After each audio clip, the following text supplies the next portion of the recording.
Welcome everyone. इस video में मैं आपको ऐसे पैटर्न के क्वेश्चन लेके आया हूं जो पैटर्न एग्ज़ाम में बार बार रिपीट होता है। तो ऐसे पैटर्न के क्वेश्चन जो एग्ज़ाम में बार बार रिपीट होते हैं, आपका क्वेश्चन ऐसा गलत नहीं होना चाहिए और उसको बिल्कुल आसान ट्रिक से मैं आपको आंसर निकालना बताऊंगा कम से कम समय में, विथिन 10-20 सेकेंड। तो देखते हैं पहला क्वेश्चन। 2700 के कुल गुणनखंड की संख्या क्या होगी। हमसे कुल गुणनखंड पूछे गए हैं, तो 2700 के कुल गुणनखंड का अर्थ है कि 2700 में कितनी संख्याओं से भागा किया जा सकता है। तो ऐसी बहुत सारी संख्याएं होंगी। निकालने में यदि आप सिंपल तरीके से निकालेंगे तो उसको निकालने में बहुत टाइम लगेगा। तो आसान तरीके से निकालना मैं आपको बताता हूँ। हमें इसके फैक्टर करना है, ऐसे फैक्टर जो छोटे से छोटे हों या अभाज्य संख्याओं में हमको इनको तोड़ना है कि उससे छोटी संख्याओं में उनको तोड़ा जा सके। सबसे पहले हम इसको लिख लेंगे। 2700 को हम क्या लिख सकते हैं, 27 गुणा 100 लिख सकते हैं। और अब हम इसको और छोटे फैक्टर में तोड़ेंगे, तो 27 को हम क्या लिख सकते हैं, 3 का पावर 3।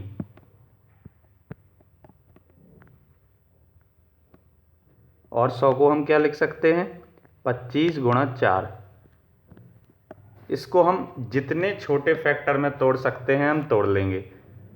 तो ये 3 का पावर 3 और ये 25 को हम क्या लिख सकते हैं, 5 का स्क्वायर, और 4 को क्या लिख सकते हैं, 2 का स्क्वायर। अब हमने इसको 2700 को छोटे से छोटे फैक्टर में तोड़ लिया है, या बोलें कि अभाज्य संख्याओं में तोड़ लिया है। अब हम क्या करेंगे, जो हमारा ट्रिक है, जो पावर है इसकी इसमें एक जोड़ देंगे। तो 3 है यहाँ पे पावर, तो 4 मिल जाएगा। यहाँ 2 पावर है 5 का स्क्वायर, तो यहाँ पर एक जोड़ देंगे तो 3 मिल जाएगा। यहाँ भी 2 का स्क्वायर है, इसमें एक जोड़ देंगे तो 3 मिल जाएगा। और ये जो घातों में हमने एक एक जोड़ा है, इन सभी का गुणा कर देंगे। तो 4 का गुणा 3 से करेंगे 12, और 12 का गुणा 3 से करेंगे 36, और यही 2700 के गुणनखंड हो जाएंगे। कितने, 36। यानी कि ऑप्शन नंबर सी आपका राइट हो जाएगा। इस तरीके से बिल्कुल आसानी से विथिन 10-20 सेकेंड आप इसका आंसर निकाल सकते हो। आपको जो संख्या दी जाएगी वो चाहे 3 अंकों की हो, 4 अंकों की हो, 5 अंकों की हो, आपको क्या करना है, सबसे छोटे से छोटे फैक्टर या अभाज्य संख्याओं में उनको तोड़ लेना है, और उनकी जो घात होगी उनमें एक जोड़कर उन सभी का गुणा कर देना है, और जो मिल जाएगा वो आपका आंसर हो जाएगा। बढ़ते हैं अगले क्वेश्चन की ओर।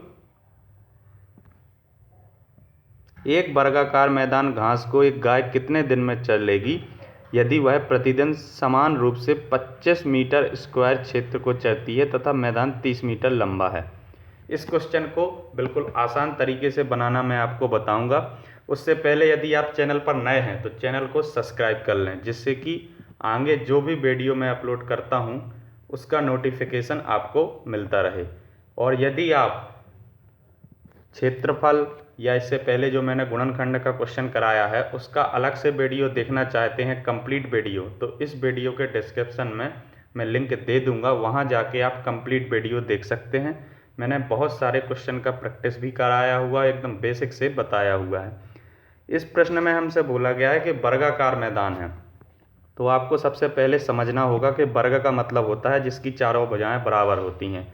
तो ये एक मैंने वर्ग यहाँ पे बनाया हुआ है, इसका ये भी भुजा ए मान लेते हैं हम, इसकी सभी भुजाएं बराबर है, ये भी ए, ये भी ए और ये भी ए। प्रश्न में बोला गया है एक गाय है जो समान रूप से 25 मीटर स्क्वायर क्षेत्र प्रतिदिन चरती है। तो एक दिन में चरती है वो 25 मीटर स्क्वायर, इसको हम इधर लिख लेते हैं, तथा मैदान 30 मीटर लंबा है। अब वो क्या करती है, 25 मीटर स्क्वायर प्रतिदिन चरती है और मैदान उसने बोला है 30 मीटर लंबा है। और हम जानते हैं लंबाई और चौड़ाई दोनों वर्ग की क्या होती है, वर्ग की लंबाई और चौड़ाई दोनों बराबर होती है। तो जब 30 मीटर लंबा है तो 30 मीटर लंबा है तो 30 ही मीटर चौड़ा होगा। और क्षेत्रफल निकालने के लिए हम क्या करते हैं, लंबाई गुणा चौड़ाई, तो 30 का गुणा हम 30 से कर देंगे। इस मैदान का क्षेत्रफल हमें मिल गया 900। अब टोटल क्षेत्रफल है हमारे पास 900 मीटर स्क्वायर, और एक दिन में गाय 25 मीटर स्क्वायर चल रही है। तो हम 900 में 25 का भागा कर देंगे, तो हमें कितना मिल जाएगा, हमें मिल जाएगा, जब हम 25 का भागा करेंगे तो 36 दिन, यानी ऑप्शन नंबर 2 आपका राइट हो जाएगा। जब 25 का 900 में भागा करोगे आप तो आपको 36 दिन मिल जाएगा। यही इस क्वेश्चन का आंसर हो जाएगा। कोई भी क्वेश्चन हो, यदि आप उसको समझ जाते हो तो उसको आप आसानी से बिना फॉर्मूले के, जो हमारा बेसिक फॉर्मूला होता है जैसे क्षेत्रफल का होता है लंबाई गुणा चौड़ाई, उससे ही हमने इस क्वेश्चन को हल कर दिया। बढ़ते हैं अगले क्वेश्चन की ओर। 11 परिणामों का औसत 50 है। यदि प्रथम 6 परिणामों का औसत 49 हो तथा अंतिम 6 का औसत 52 हो तो छठा परिणाम ज्ञात कीजिए। टोटल 11 परिणाम है, प्रथम 6 और अंतिम 6 का हमको दे दिया गया है और बोला गया है छठा परिणाम बताओ। तो सबसे पहले यदि हम परिणामों में औसत का गुणा कर दें तो हमें उनका योगफल हो जाता है। तो 11 परिणामों में जो औसत दिया गया है 50, इनका हम गुणा कर देंगे। तो 11 गुणा जब हम 50 करेंगे तो हमें 550 मिल जाएगा। इसी तरह बोला गया है प्रथम 6 परिणामों का औसत 49 है, तो इनका भी हम योगफल निकाल लेते हैं। परिणामों में औसत का गुणा करेंगे तो योगफल मिल जाएगा। तो 6 गुणा 49, 6 गुणा 49 करेंगे तो कितना मिल जाएगा हमें? 594 मिल जाएगा। इसी तरह अंतिम 6 का हमें दिया हुआ है 52, तो 6 का गुणा हम कर देंगे 52 में, तो कितना मिल जाएगा हमें? 6 पंचे 30, ये मिल जाएगा हमें 312। सॉरी, यहाँ पे जब हम 6 का गुणा 49 में करेंगे तो हमें मिलेगा 294, 594 नहीं, ये 294 मिलेगा। अब आप क्या करेंगे, जो आपका टोटल योगफल है 11 परिणामों का, उसमें से इन दोनों के योगफल को घटा देंगे। तो हम इनको जोड़ लेते हैं। 4 और 2 कितना हो गया हमारा? 6 हो गया। 9 और 1 10, हाथ का आया 1, 3 और 2 5 और 1 6, तो 606 में से 550 घटा देंगे तो हमें कितना मिल जाएगा? 56 मिल जाएगा। तो ये हमें छठा परिणाम मिल गया। जब हम अंतिम 6 और प्रथम 6 में से इनको जोड़ लेंगे और टोटल योगफल में से घटा देंगे तो जो परिणाम हमसे पूछा गया है वो हमें मिल जाएगा। तो हमने क्या किया, सबसे पहले टोटल जो योगफल है 11 परिणामों का वो निकाल लिया 550, और प्रथम 6 का जो हमें दिया हुआ था औसत, उनका योगफल निकाल लिया, अंतिम 6 का निकाल लिया और इन दोनों को जोड़ दिया तो 606 मिल गया। और जो टोटल था 550, उसमें से 606 घटा दिया तो 56 मिल गया। तो छठा परिणाम क्या हो जाएगा? 56 हो जाएगा। चलिए बढ़ते हैं अगले क्वेश्चन की ओर। ऑप्शन नंबर ये आपका डी राइट हो जाएगा।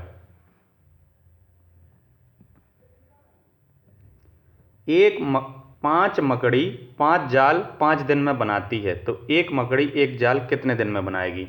इस क्वेश्चन को बनाने का बिल्कुल आसान ट्रिक है। आपको याद रखना है ये फॉर्मूला। कोई भी क्वेश्चन हो वर्क एंड टाइम का, यदि ये फॉर्मूला आपने याद कर लिया तो बिल्कुल आसानी से आप उसका आंसर बता सकते हो।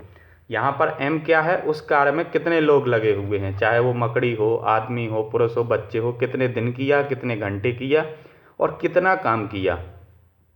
इसी तरह यहाँ पे है कि बराबर में हमसे कितना पूछा जा रहा है, कितने आदमी काम कर रहे हैं, कितने दिन कर रहे हैं, कितने घंटे और कितना काम करना है। तो इसको मैं लिख लेता हूँ। 5 मकड़ी हैं तो M1 कितना हो गया हमारा? 5 हो गया। कितने दिन काम करती हैं? 5 दिन काम करती हैं।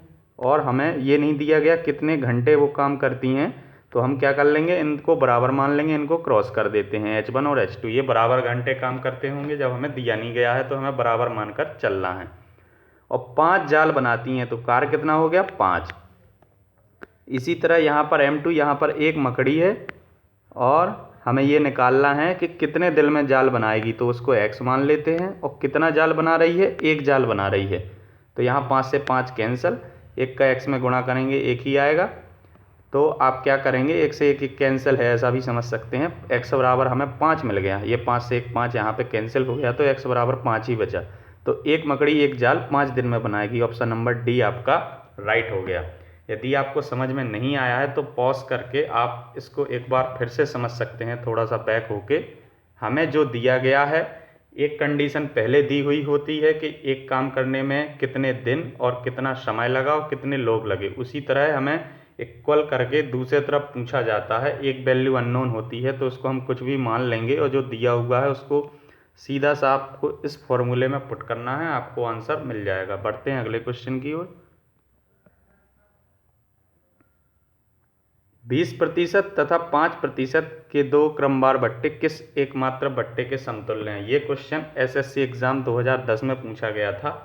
सारे के सारे क्वेश्चन वही हैं जो पैटर्न आपके एग्ज़ाम में पूछे जाते हैं। तो 20% और 5% के बट्टे को समतुल्य बताना है, किस एक बट्टे के बराबर है। तो हम मान लेते हैं 100% पहले। तो जैसे कोई 100% की वस्तु है, मान लिया किसी वस्तु का मूल्य 100% है या 100 रुपये है, ऐसा भी समझ सकते हो आप। तो पहले हमें 20% इस पे बट्टा देना है। तो आप 100 इसलिए मान के चलते हैं कि 100 का आपको चाहे 20% या 30% या 10%, 100% आपको बोला जाए, उसका उतना प्रतिशत उतना ही होता है। तो जैसे हमने 100 माना तो इसका 20% 20 ही होगा, तो इसमें से 20 घटा देते हैं। तो इसमें से जब 20 घटाएंगे तो 80% मिल जाएगा। और बोला गया है कि 5% और, यानी क्रमवार दो बट्टे हैं तो 5% और घटा देंगे। तो 80 का 5% कितना हो जाएगा? 4 हो जाएगा। इसका 5% जब हम घटाएंगे तो कितना मिल जाएगा हमें? 76 मिल जाएगा। कैसे निकालते हैं 80 का 5%? वो मैं आपको बता देता हूँ। जैसे ये 80 का हमें 5% निकालना है, तो का मतलब होता है गुणा। तो हमने यहाँ क्या कर दिया? गुणा कर दिया। कितने का? 5 का बोला गया है तो 5 का ही करेंगे। 5 और प्रतिशत की जगह जब प्रतिशत हटता है तो उसके बटे में हम 100 लिख देते हैं। तो ये 2 ज़ीरो से, सॉरी, ये 1 ज़ीरो से 1 ज़ीरो कैंसिल, ये 8 5 40 हो जाएगा। तो 40/10 मिल गया। 1 ज़ीरो से 1 ज़ीरो कैंसिल, तो 4 मिल जाएगा आपको। तो हम क्या करेंगे, जब 5% 80 में से घटाएंगे तो हमें 76% मिल जाएगा। और हमसे पूछा गया है एक बट्टे के समतुल्य है, तो आप क्या करेंगे, सीधा 76 में से 100 को घटा देंगे तो आपको 24% मिल जाएगा। यानी ऑप्शन नंबर डी आपका राइट हो जाएगा। बढ़ते हैं अगले क्वेश्चन की ओर। एक परीक्षा में उत्तीर्ण होने के लिए 35% अंक लाने होते हैं। एक अभ्यर्थी 40% अंक मिले और 30 अंक से अनुत्तीर्ण हो गया। परीक्षा में अधिकतम अंक कितने हैं? तो आपको मान लेना है 35% अंक लाने हैं कि परीक्षा में कुल अंक हैं 100%। मान लिया 100% अंक हैं और बोला जा रहा है 35% चाहिए पास होने के लिए। तो हमने मान लिया 35% चाहिए, तो 35 चाहिए हैं। तो उसको 40 अंक मिले हैं और 30 से वो फेल हो गया। इसका मतलब यदि उसको 30 अंक और मिल जाते तो वो पास हो जाता। तो इन दोनों को हम जोड़ देंगे तो ये कितना हो गया? 70 हो गया। यानी कि 70 में पास हो जाता है। और पास होने के लिए कितना चाहिए हमें? दिया हुआ है 35%। तो यानी हमें 35% का वैल्यू दिया हुआ है 70। तो जब 70 में 70 बटा हम 35 यदि कर दें तो हमें कितना मिल जा रहा है? 2 मिल जा रहा है। यानी कि 1% बराबर हो गया आपका 2। जब 1% बराबर 2 है और हमें 100% चाहिए तो हम क्या कर देंगे? 2 में 100 का गुणा कर देंगे तो कितना मिल जाएगा हमें? 200। यानी ऑप्शन नंबर बी आपका राइट हो जाएगा। जब आपको ऐसा क्वेश्चन कभी भी दिया जाए तो आपको यहाँ से केवल 1% का वैल्यू निकालना है। प्रश्न में बोला गया था 35% अंक पास होने के लिए चाहिए और 40 उसको मिले और 30 से फेल हो गया। इसका मतलब यदि 30 मिल जाते तो वो पास हो जाता। तो हमने 40 और 30 को जोड़ दिया तो 70 मिल गया हमें। और उसके बाद 35% में पास हो रहा था तो हमने 35 का भागा कर दिया 70 से, तो हमें 2% मिल गया, सॉरी 2 मिल गया। 1% का वैल्यू कितना मिल गया? 2 मिल गया।